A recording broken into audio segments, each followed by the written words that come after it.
मैं शर्त लगा सकता हूं कि इस बजट में इस फोन से बेटर कोई फोन मुश्किल आपको देखने को मिलेगा। या फिर आप आईफोन 15 भी ले लोगे ना, फिर भी भाई इस फोन का तोड़ नहीं है।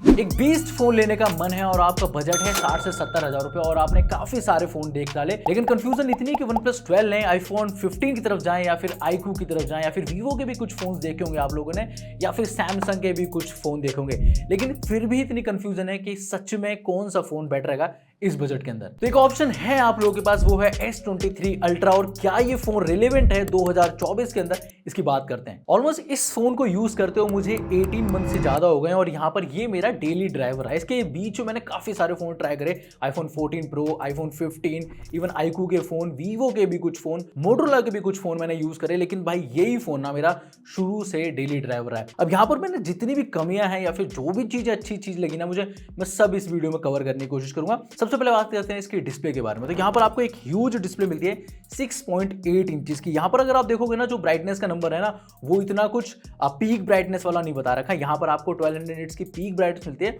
और वो काफी सफिशिएंट है। इंडोर आउटडोर आप कुछ भी कर रहे हो वो काफी बढ़िया मिलती है आपको। यहाँ पर कंटेंट वॉचिंग के लिए डेफिनेटली ये फोन काफी बढ़िया है, क्योंकि यहाँ पर बड़ी डिस्प्ले के साथ साथ कर्व डिस्प्ले भी आती है और यहाँ पर जो फेक टचेज आते हैं या फिर फॉल्ट टचेज आते हैं, उसकी जो इशू है ना, वो थोड़ा कम देखने को मिलता है, क्योंकि बड़ी डिस्प्ले है तो वहां पर आपको ना वो चीज इतनी महसूस नहीं होती। लेकिन कर्व डिस्प्ले का ना एक घाटा भी है, फिर बोलूंगा नुकसान भी है। जब भी आप फोन के ऊपर टेम्पर ग्लास लगाना चाहते हो या फिर कुछ भी ऐसी प्रोटेक्शन लगाना चाहते हो, वो इतनी कामयाब भी नहीं है और इवन जो एक्सपेंसिवनेस है ना, वो काफी ज्यादा मिलती है। मतलब 350, 400, 500, 700, 1000 रुपए के तक के आपको जो प्रोटेक्शन ग्लासेस है ना, वो देखने को मिलेंगे और उनकी वजह से ना आपके फोन में और डैमेजेस हो सकते हैं, जैसे कि यूवी प्रोटेक्टेड ग्लास भाई आपके बटन्स खराब कर सकते हैं और उसके बाद टच रिस्पॉन्स है ना, वो भी कम हो जाता है। हालांकि मैं बात करना चाहूंगा अभी इसके स्पीकर्स के बारे में। यहाँ पर आपको ड्यूल स्टीरियो स्पीकर मिलते हैं जिनकी लाउडनेस काफी बढ़िया है, इवन अभी तक वो बढ़िया काम कर रहे हैं। और यहाँ पर एक बात शेयर करना चाहूंगा, जब भी फोन को आप पानी वगैरह में ले जाते हो तो थोड़ी देर के लिए स्पीकर्स ढंग से काम नहीं करते, लेकिन हाँ, यूज करने के बाद जितने भी पानी है ना, उसको आराम से निकाल देते हैं। प्रोटेक्शन की बात करते हैं। इस फोन के अंदर कहने को यहाँ पर आपको विक्टस 2 की प्रोटेक्शन आती है, सामने और पीछे दोनों की तरफ, लेकिन भाई इसकी डिस्प्ले एक बार टूट चुकी है। मेरा जो आईफोन था इसके ऊपर गिर गया था और यहाँ पर इसकी डैमेज हो गई थी पूरी डिस्प्ले। और यहाँ पर एक चीज और शेयर करूं कि स्क्रैच रेजिस्टेंस बोला जाता है इसकी डिस्प्ले को, लेकिन मैं यहाँ पर नोटिस कर पा रहा हूँ काफी ज्यादा जो स्क्रैचेस हैं वो अभी तक आ गए हैं। हालांकि बहुत डीप स्क्रैचेस नहीं है, लेकिन हाँ, यहाँ पर आपको महसूस होते हैं। और अभी भी मैं इस फोन को बिना कवर के यूज नहीं करता हूँ, क्योंकि यहाँ पर मुझे लगता है कि थोड़ी सी फ्रेजाइल है डिस्प्ले और जो बैक पैनल है ना, वो भी उतना स्ट्रॉन्ग नहीं है जितना विक्टस 2 को बोला जाता है, फिर हाइप या फिर मार्केटिंग की जाती है। अच्छा, परफॉर्मेंस की बात करते हैं और यहाँ पर ना अगर मैं बात करूँ तो स्नैपड्रैगन का 8 Gen 2 प्रोसेसर आता है LPDDR5X रैम के साथ, UFS 4.0 के साथ। अब ये तो देखो स्पेक्स हैं, लेकिन अगर मैं रियल परफॉर्मेंस की बात करूँ तो ये फोन पोर्ट्रेट नहीं किया था गेमिंग फोन के तौर पर, लेकिन आप इससे क्या नहीं कर सकते हो। मतलब आप गेमिंग कर सकते हो बढ़िया वाली, इवन यहाँ पर आप मल्टीटास्किंग कर सकते हो। प्रोडक्टिविटी के लिए बहुत बढ़िया फोन है। आप जो मर्जी बोलोगे ना, जो फोन कर सकता है भाई, डेफिनेटली यहाँ पर आप हर चीज कर सकते हो। यहाँ पर अगर गेमिंग की बात करूं, यहाँ पर आप 90 FPS पे गेमिंग कर सकते हो। 90 FPS वाला जो मोड है वो ओपन नहीं होता, लेकिन एक्सट्रीम प्लस वाला जो ऑप्शन है वो आपको देखने मिलता है BGMI के अंदर। इवन अगर आप लॉन्ग आवर्स तक भी BGMI खेलते हो तो यहाँ पर हीटिंग का इशू बिल्कुल नहीं है, और थोड़ा बहुत अगर वार्म हो भी जाए तो बहुत जल्दी कूल भी हो जाता है। और चाहे अगर आप नंबर्स की बात करो, नंबर्स भी कुछ कम नहीं आते यहाँ पर। आप हर चीज में, चाहे मैं एंथुसियास्ट स्कोर्स की बात करूँ, CPU थ्रॉटलिंग की बात करूँ,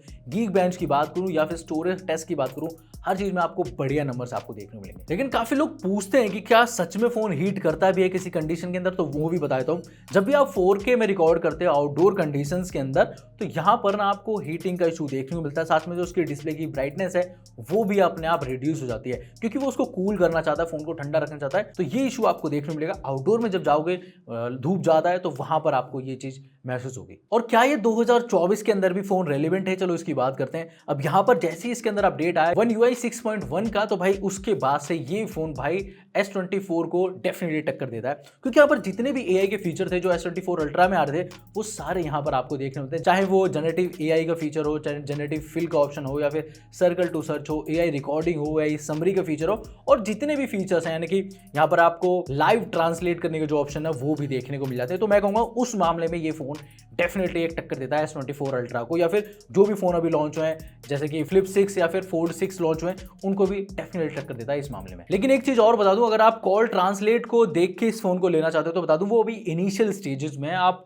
बहुत प्रॉपर तरीके से मतलब बात नहीं कर पाते। मैंने भी कई बार टेस्ट करा तो वो कई बार वर्ड्स में मिसमैच हो जाता है, आप बोलते कुछ और हो, वहाँ पर सुनाई कुछ और देता है, या फिर वो लोग कुछ और बोलते हैं, उसका आंसर आपको कुछ अलग आता है। तो ये चीज़ है अभी, मतलब और बाकी फीचर ज़्यादा बढ़िया काम करते हैं, वही फीचर जो मुझे लगा कि इतना अच्छा काम नहीं करता। और सर्कल टू सर्च है ना, वो मेरा one of the best feature है। मतलब हालांकि ये फीचर काफ़ी फोन्स में आ गया है इस तरीके का, लेकिन ये जो फीचर है ना वो काफ़ी रिलेवेंट लगता है, ईजी टू यूज़ है। और कैमरा की बात और कर लेते हैं। यहाँ पर मैं ज़्यादा स्पेक्स की बात नहीं करूँगा, यहाँ पर मैं अपना एक्सपीरियंस शेयर कर रहा हूँ आप लोगों के साथ। तो यहाँ पर हमने हर सिनेरियो के अंदर, हर कंडीशंस के अंदर फोटोज वीडियोज रिकॉर्ड करी हैं। और यहाँ पर अगर मैं बात करूँ, चाहे फोटो हो, वीडियो हो, पोर्ट्रेट फोटोज हो या फिर सिनेमैटिक वीडियोज भी हो, काफ़ी कमाल का एक्सपीरियंस है। और ऐसा नहीं है किसी चीज़ में कैपिंग मिल रही है, समझ लो आप किसी चीज़ में फोटो तो अच्छी मिले किसी फोन के अंदर, लेकिन वहाँ पर वीडियो का आउटपुट उतना अच्छा नहीं है।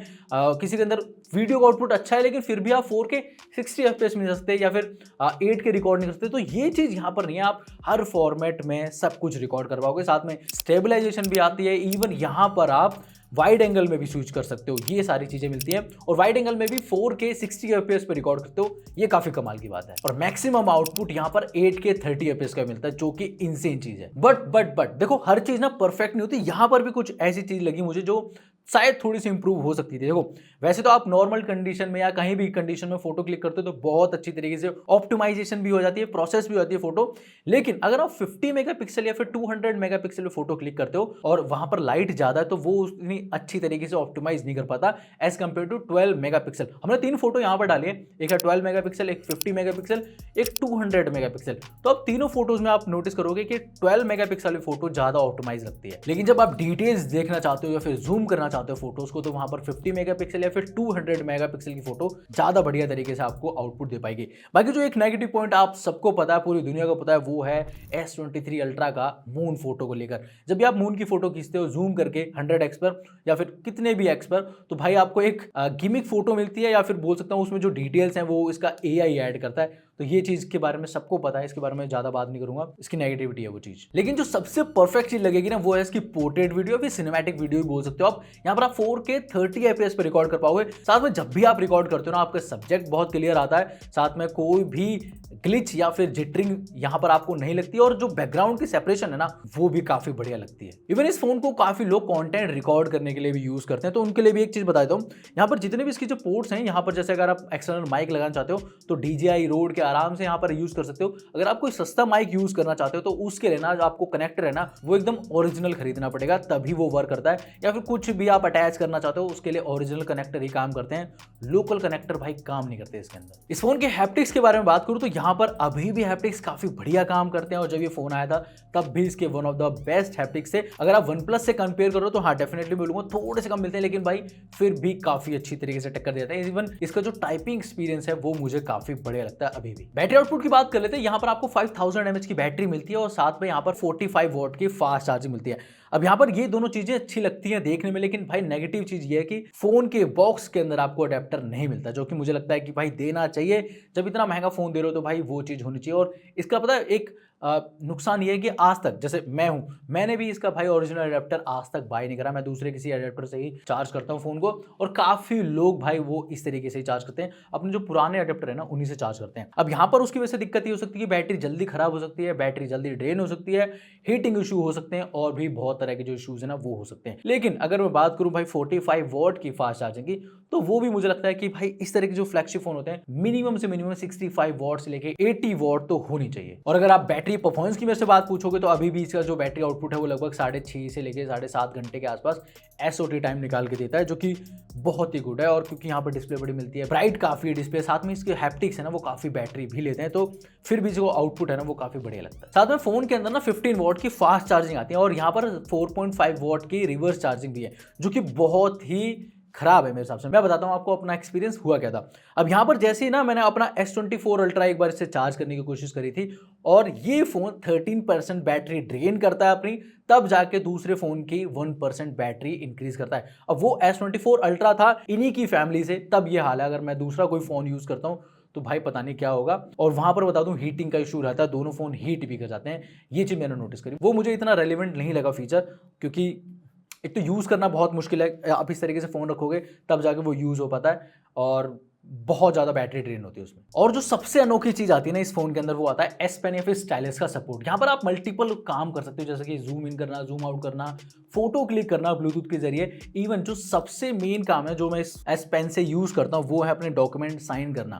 अब होता क्या है, कभी भी कोई इनवॉइस आता है या फिर कोई भी एम्बार्गो का डॉक्यूमेंट आता है, तो भाई मेरे को हमेशा पीसी पे नहीं जाना पड़ता।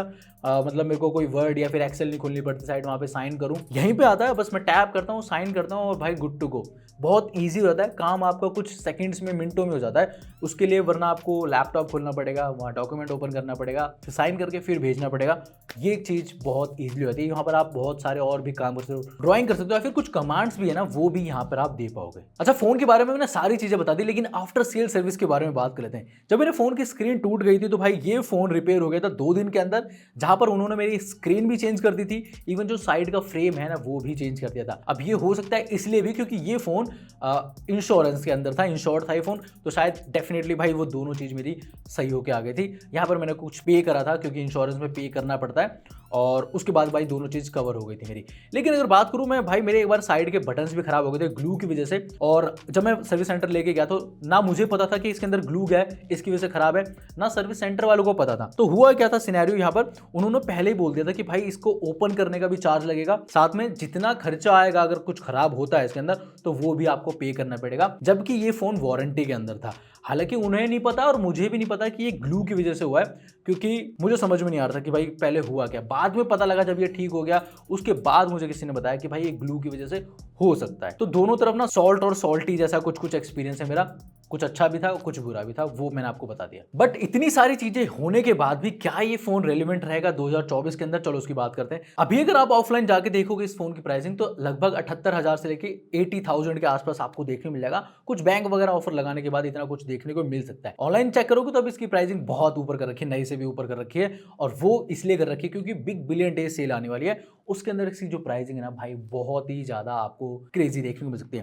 हालांकि लास्ट टाइम जब इसकी प्राइस गई थी 75,000 के आसपास गई थी, ऑफर लगाने के बाद 71,000 में आप इसे ग्रैब कर पा रहे थे। लेकिन इस सेल के अंदर ना हो सकता है ये फोन आपको 60,000 या फिर 65,000 के आसपास भी देखने को मिलता है जब आप ऑफर वगैरह लगा लेते हो। तो भाई उस प्राइस के अंदर सच में बता रहा हूँ एक क्रेजी फोन है। 60 से 65,000, इवन 70,000 के अंदर भी अगर ये मिलता है भाई, इसका कोई तोड़ नहीं है। चाहे आप वन प्लस की तरफ से ले जाओ, या फिर आप आईक्यू ले लो, या फिर आप सैमसंग का कोई भी फोन ले लो जो मतलब इस बजट के अंदर आता हो, या फिर आप आईफोन 15 भी ले लोगे ना, फिर भी भाई इस फोन का तोड़ नहीं है। चाहे वो कैमरा हो, डिस्प्ले हो, बॉडी हो, इसकी लुक्स हो, और जो सबसे अनोखी चीज है ना सैमसंग के फोन्स की, वो है रीसेल वैल्यू।